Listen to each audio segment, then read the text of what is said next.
Okay, so today we're gonna be reading about Zimbabwe and how ZANU-PF party took over Zimbabwe and how Robert Mugabe ruled there. Zimbabwe attained independence from white minority rule in 1980. So this can come as a one-mark question. When did Zimbabwe attain independence from white minority? That will be 1980.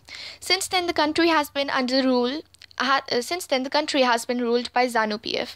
Now they can ask which party ruled Zimbabwe after it attained independence from the white minority rule. That will be ZANU-PF. Since then, the country has been ruled by ZANU-PF, the party that led the freedom struggle. Which party led the freedom struggle in Zimbabwe? ZANU-PF.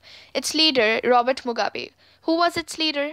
Robert Mugabe ruled the country since independence. Elections were regularly held and always won by the ZANU-PF. President Mugabe was popular but also used unfair practices in elections.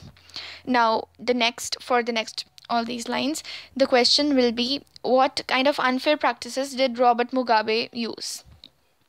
Over the years, his government changed the constitution several times to increase the powers of the president and make him less accountable. Opposition party workers were harassed and the meetings disrupted. Political protests and demonstrations were against the government were declared illegal. There was a law that limited the right to criticize the president. Television and radio were controlled by the government and gave only the ruling party's version. There were independent newspapers, but the government harassed those journalists who went against it.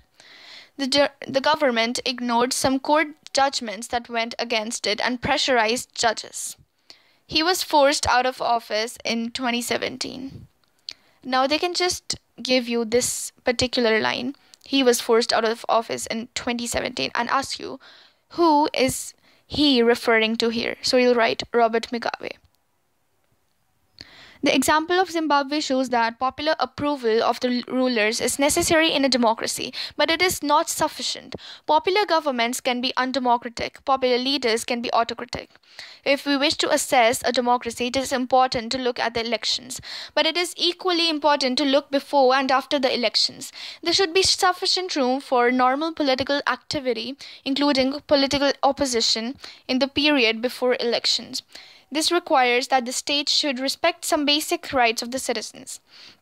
They should be free to think, to have opinions, to express these in public, to form associations, to protest and take other political actions. Everyone should be equal in the eyes of law. These rights must be protected by an independent judiciary whose orders are obeyed by everyone. So this was it for Zimbabwe. I hope this helped you.